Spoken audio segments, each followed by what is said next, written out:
Halo Tapers, kembali lagi pada mata kuliah pengembangan media presentasi. Pernahkah kalian melakukan presentasi dan merasa sudah memahami materi presentasi, tapi audiens justru kesulitan mengikuti alur presentasi dari kalian?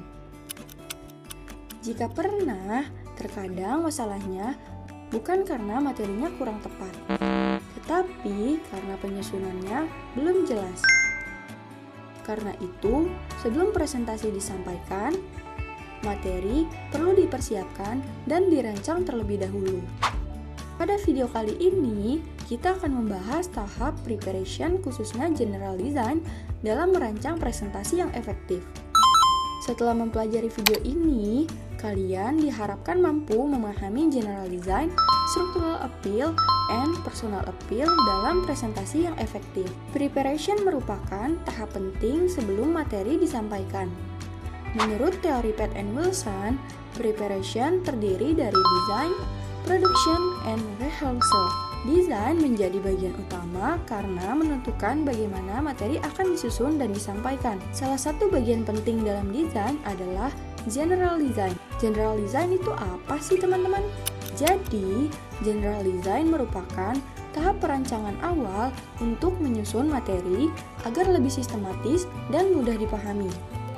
General design terdiri dari dua komponen utama, yaitu structural appeal dan personal appeal.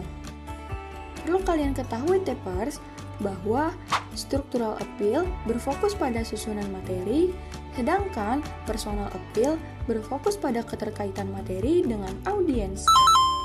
Sekarang, kita akan membahas tentang structural appeal terlebih dahulu. Structural appeal merupakan cara menyusun materi agar alurnya logis dan mudah diikuti oleh audiens. Structural appeal memiliki beberapa prinsip yang perlu kita ketahui. Yang pertama, ada prinsip organizing, yaitu menyusun materi mulai dari pengantar, isi, hingga penutup. Yang kedua, ada prinsip chunking, yaitu membagi informasi kompleks menjadi bagian-bagian kecil. Lalu yang ketiga, ada emphasizing, yaitu memberi penekanan pada bagian penting melalui verbal maupun visual. Yang keempat, ada pacing, yaitu menyesuaikan tempo penyampaian dengan materi dan audiens. Dalam penerapan structural appeal, materi disusun secara sistematis agar audiens mudah mengikuti alur pembahasan. Bagian penting juga diberikan penekanan agar lebih mudah dipahami dan diingat oleh audiens. Jadi, dengan structural appeal, presentasi menjadi lebih jelas dan terarah.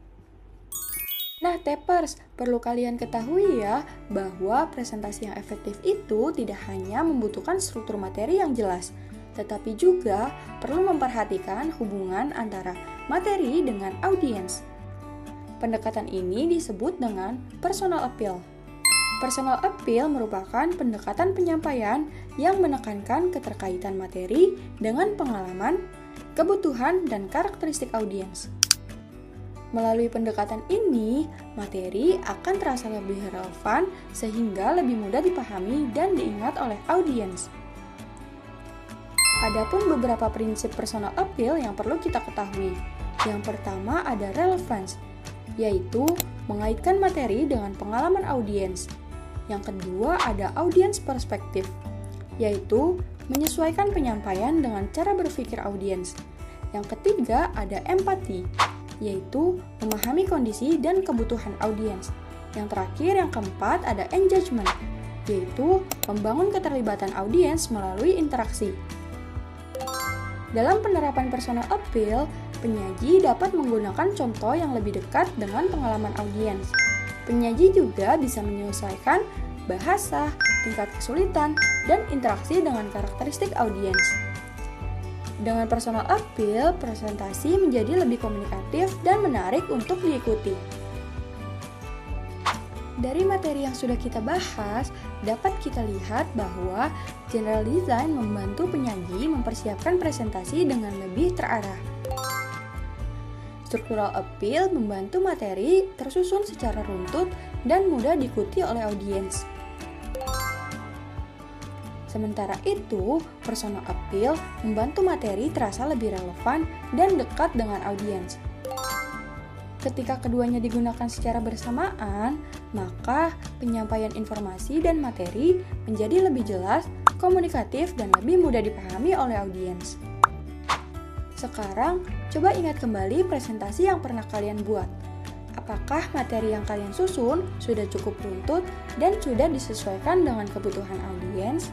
Karena presentasi yang efektif bukan hanya tentang menyampaikan materi, tetapi juga tentang bagaimana pesan dapat diterima dan dipahami dengan jelas oleh audiens. Saya Najwa Naila Az-Zahra, semoga materi ini bermanfaat. Sampai jumpa pada pembelajaran selanjutnya. See you, Tepper!